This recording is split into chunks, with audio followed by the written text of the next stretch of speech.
Oman নাবিয়ুক, তোমার নবীকে? উত্তর কি বলেন? মুহাম্মদ সাল্লাল্লাহু আলাইহি সাল্লাম। আমি মুহাম্মদকে চিনি? আমি চিনি না তো মুহাম্মদ সাল্লাল্লাহু আলাইহি সাল্লামকে।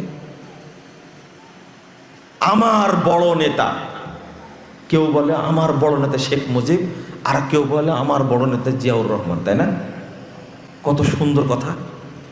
আমার যদি নেতা হন, আমাকে যিনি সুপারিশ করতে পারবেন তিনি কে? মুহাম্মদুর রাসূলুল্লাহ সাল্লাল্লাহু আলাইহি সাল্লাম। এটা হলো রাজনৈতিক নেতা। আর একটা ধর্মীয় নেতা, কেউ মুহাম্মদের নাম বলবে না, সব বলবে বিভিন্ন পীরের নাম বলবে, তাই না?